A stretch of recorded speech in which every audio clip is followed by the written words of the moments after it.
From the Aishin Broadcast Studio, it's AMN Drive Time, brought to you by Aishin.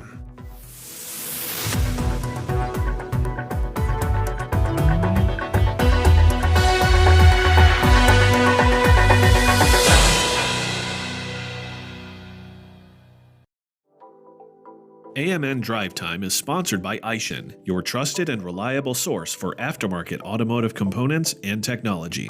Visit AishinAftermarket.com for more information. So, Mr. Senator, welcome to Drive Time, sponsored by our great friends at Aishin. Well, thank you for having me, and thank you for being such a great friend and supporter, Bill. I very much appreciate that. You got it, man. It's great to be with you. And just to start us off, Bertie, I think it would be helpful for our audience, which is executives in this huge automotive aftermarket, $425 billion industry, 300 million vehicles in operation are taken care of. And there's 3%, Bernie, of the U.S. workforce works in the automotive aftermarket. So big, big industry. And I thought it'd be great for our audience. I know you got a great story, Bernie, in terms of where you grew up. I think it'd be great if you could just share that with our audience to get things started. Sure. Well, again, thank you for the opportunity. My story is probably not the normal American story because it starts in Colombia, South America. So I was born there, youngest of 7 kids. My mom and dad moved us to the U.S. Just before my 5th birthday. Lived in South Florida. My dream my entire life was to be the chairman of the board of General Motors. Don't ask me why. Always loved cars. Is what my dad and I would talk about. So because of that, decided, well, where does the chairman of General Motors go to college? And the answer was University of Michigan. So headed up north, went to school there, to the business school, spent 4 years there. While there, I had 2 really important jobs in terms of my career. The first one was Automobile Magazine. So I worked there as an intern during the school year. And it was interesting because I was called a motor gopher. So my job was to go for this, go for that, clean the cars. Well, there was 2 of us always on during the 4 years I was there. And my companion was swapped out 22 times. David E. Davis, who was the publisher, was notorious. Like if you didn't straighten out the steering wheel when you parked his car, fired. If you had fingerprints on a door handle, fired. If the radio was turned on, fired. So I made it all 4 years. And in fact, they actually wrote a story about me called Super Gopher, which I'm very proud of. That should be my obituary. So, then in the summers, I worked for Saturn Corporation. I'll give you a sense of the time frame. This is the 85 to 89 time frame. So there was no car. Saturn was a complete clean sheet of paper approach from General Motors. It was fascinating because I got the opportunity to interface with executives at General Motors much higher than I normally would have if I had gotten to go to Chevrolet or Cadillac or something like that. So it was a great experience. I thought I'd be in GM forever. Graduated from college in '89, went to work for them full time. They moved me down to Spring Hill, Tennessee. And then through happenstance, met an amazing entrepreneur, Herb Chambers, in 1992. He convinced me to come work for him. By the way, to run a car dealership. I had never worked in a dealership in my life. I'd never run anything in my life. And he was a little bit of an absentee owner. So his advice, Bill, you'll appreciate it, was make decisions and make certain you're right more than you're wrong. And with that, go get them. Just for context, how old were you when you took that role? 26. I was 26. And they called me Doogie Howser. But he went from 6 dealerships to 55. He eventually made me his vice president. Again, then I thought I'd work for Herb Chambers forever. And then I got a call in early 2005 from Roger Penske. He said he had a Mercedes dealership in Cleveland, Ohio that he was going to sell. He had heard great things about me, wanted to sell it. And Roger Penske, that phone call changed my life. It gave me the opportunity to buy a Mercedes dealership at a very attractive price. Although, by the way, let me just say the price was exactly 100% more than I could afford. So I sold every possession I had. I mortgaged what I didn't sell, maxed out my credit cards, with a perfect financial plan, and then bought that little dealership, turned it into a group of 15 dealerships that did about $1 billion in revenue. Sold that, started a tech company in Cleveland that used blockchain to make car titles digital. And then quite frankly, at the beginning of COVID, I got really pissed off and thought our politicians didn't know what they were doing. And I said, well, you know what? business people have got to get more engaged. And so I decided to run for office, and here I am in the United States Senate.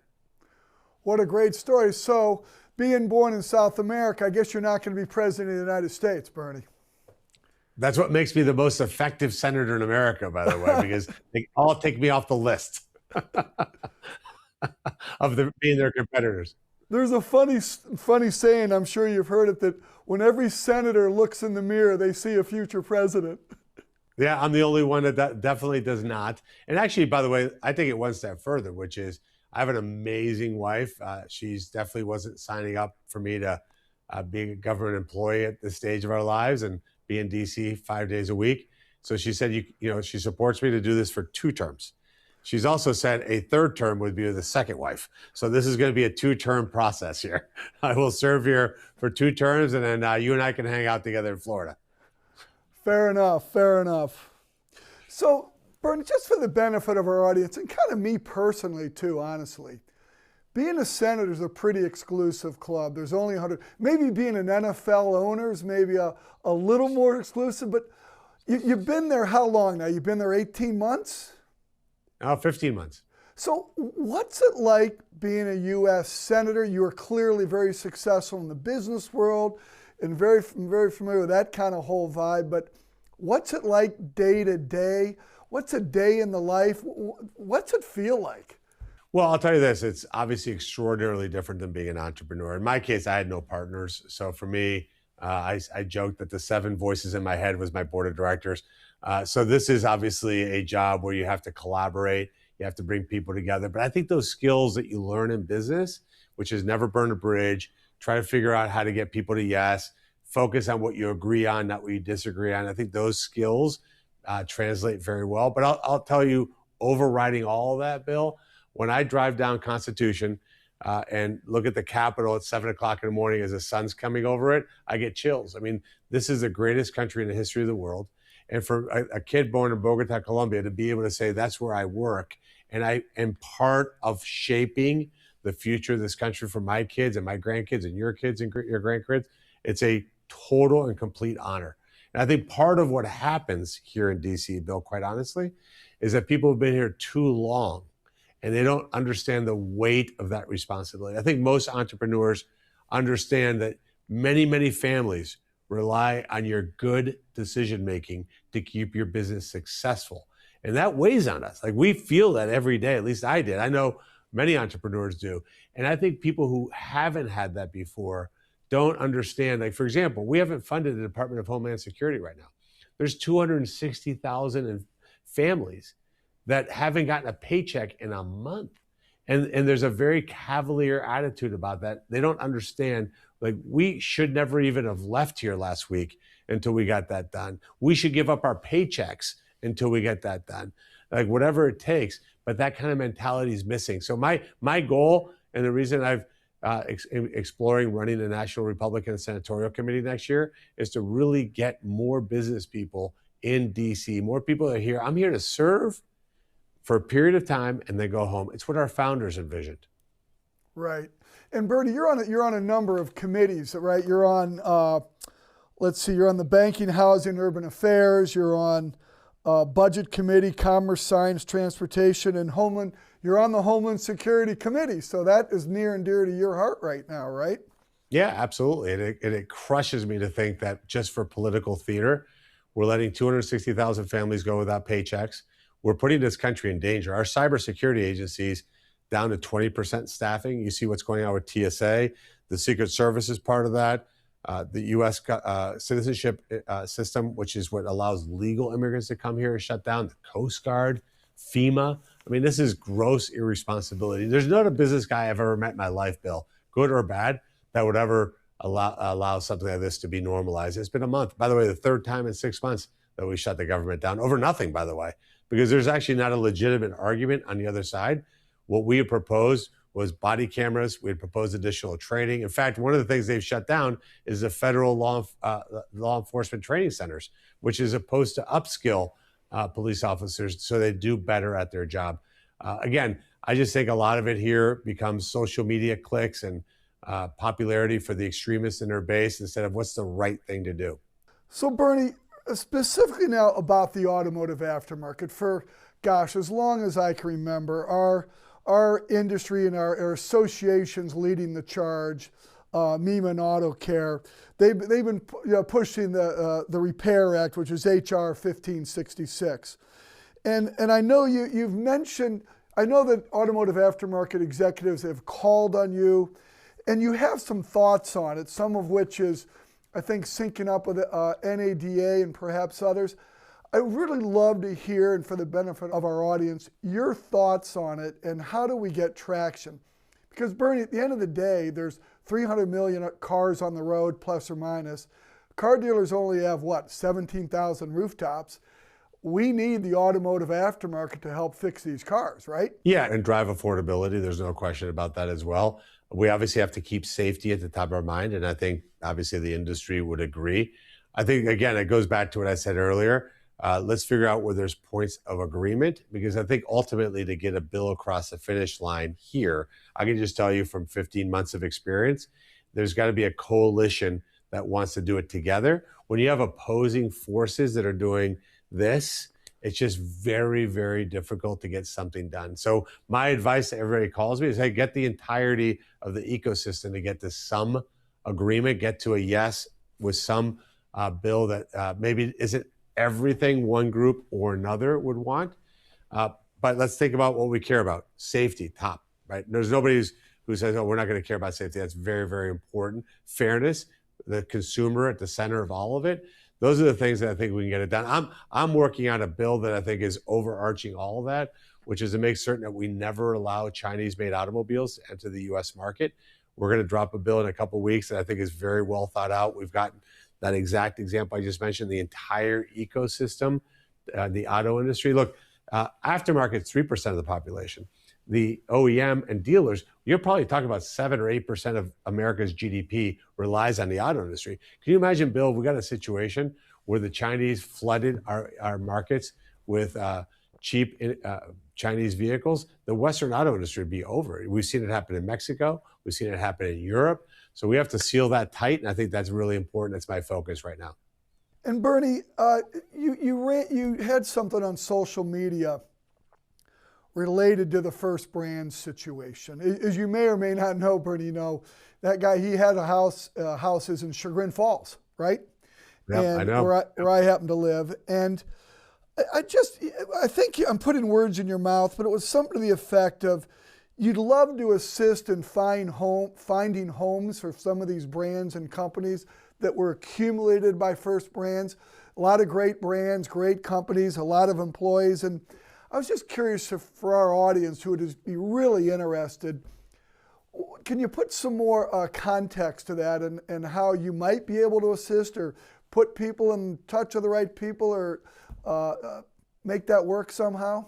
Yeah, absolutely. Look, one of the greatest parts of being a United States Senator is that you meet every CEO from every company imaginable, not only just in America, but all over the world. And you have a big platform, right? Yep. You get to make a difference, which is great. And I don't mean that from an ego perspective at all, it's just knowing that that exists, right? It's the ultimate networking job in that sense. So obviously, look, what happened at First Brands is a tragedy. Hopefully the people who created that mess go to jail for a long time and are held accountable. I had no problem calling them scumbags, because look at the families that are affected as a result of that bill. Nobody runs businesses. It's the opposite of what I said earlier, where you hold that responsibility. Like when I opened up my Mercedes dealership, I had every cent I had in my life in there. I was, of course, worried about my family, but I was also worried about all the families that relied on me to have that business be successful. And at First Brands, obviously that wasn't the case. So what we've been able to do, and what I am doing, is, first of all, there's a workout company that's in charge of the business. So we've reached out to them to understand what's actually happening, what's a viable business, what's not. Then I know people in the finance world that invest in companies like this. And we've actually had a great example. I don't want to use names for obvious reasons, where a company was struggling. It was a Cleveland manufacturer, and we plugged them in with a fund that put an investment in that. Now that company is going to thrive. So the idea is, hey, is there a deal here? Look, if there's a good product in a good factory with good workers, there's no reason that should close. So I'm working day and night to see if I can make that happen. it's a long shot. Look, these things are Hail Marys. This is not an easy thing to rescue a company with billions of dollars in debt that's already had a war notice, where customers are fleeing, employees are fleeing.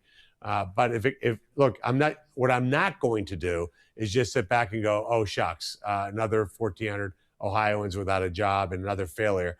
I try to lean in, and sometimes we're successful and sometimes we're not. We did it with a paper mill down in Chillicothe, and quite frankly, before I got on a Zoom, I asked them for a regular update because I want to see how we're doing. It's an important part of that community. It was 800 people in Chillicothe, Ohio that one day lost their job. And we're building back towards getting that same employment level. We have a hospital in Warren, Ohio that closed because of a scam that was being run. We're trying to get that place up and running. These are difficult things to do. But again, I'm not here to showboat. So we dig deep and see if we get the work done. And if I'm successful, it's great. If I'm not successful, I'm not going to keep trying. It's not going to prevent me from to try to do these things. That's great, Brent. I hope it can work out. I get what you're saying. It's a bit of a Hail Mary, a lot of complexities, right? A lot of hands in that pie too, trying to figure out what's what. Yeah, I mean, the guy sold, allegedly, again, it hasn't gone to trial, the same receivables of 4 or 5 banks. I mean, so you can imagine the UCCs, the attachments that are there. Now you got plants in Mexico, you got plants in Ohio. It's a mess. And the biggest thing is, once you start to see an exodus of your client base and your employee base, the business becomes almost to the point of no return that you can't fix it. But we're at it. Again, we just had a call about it last week to see if we can rescue at least some of the products that they were making. But it's heartbreaking. 1,400 families in Ohio did nothing wrong, Bill. They went to work every day, did exactly what they were told to do. And one day, we stole billions from this company. And allegedly, these people have money overseas. They bought all kinds of fancy cars and planes and houses. And who knows what punishment they end up with, because they're going to hire all kinds of lawyers. Well, that's no great shakes to that middle-class family in Bowling Green, Ohio, that now may have to file for bankruptcy because they don't have a job. Right. So Bernie, it's tradition on Drive Time. You probably don't know this though, but we do something called a lightning round. And I'm going to ask you a couple of quick questions. You're going to give me a quick answer. You got it. See, that was warming up. Just warming you up for this. So for the benefit of our audience, what's a fun fact about Colombia that we may not be aware of? It's one of the largest gold reserves on Earth. There's actually an entire city that was discovered under a lake that was literally, the entire city was made of gold. Fun fact. Okay, you talked about it a little bit, but the one single best thing about being a senator in the United States? I can have one cell phone with 3 phone numbers attached to it. So 3 different phone lines in one cell phone. That sounds like magic. Exactly. No, actually, the greatest part about being a senator, honestly, is knowing that you actually can make a difference for people. That's really the whole thing. 2 more. You're a car guy, clearly. Mercedes and a bunch of other brands. Do you have a favorite car? Is that a fair question? Well, it's a fair question. It's like having many kids. They're all equal. Some are more equal than others. But I got to tell you that in my particular case, I'm always going to be honest. Mercedes-Benz was the first car company that let a 38-year-old with no money be able to buy a dealership and then finance me to be able to grow. So it's always got to be Mercedes-Benz. It reminds me, a co-worker of one of our co-presidents, Mike Molesky, bought his first Mercedes-Benz from you personally. You had just started your store and you were selling cars. You were on the floor, I guess, sort of doing it all. You wouldn't remember him, but he remembers it specifically. Nice. It's a relationship business. No matter what happens with AI and computers and technology, at the end of the day, life is a personal relationship, and building those is really important. Last question. Do you have a favorite restaurant in D.C.? Ooh, I do. Actually, there's this, I'm a sucker for Italian food, and there's an Italian restaurant called L'Ardente. It's right around the corner. The best part, it's on my way home. That is if you want Italian food. If you want a good burger, Capital Burger is absolutely a 10 out of 10. Bernie, great to have you on AMN, sponsored by our great friends at Aishin. Well, thank you for having me, and thanks for all the hard work all of your members do.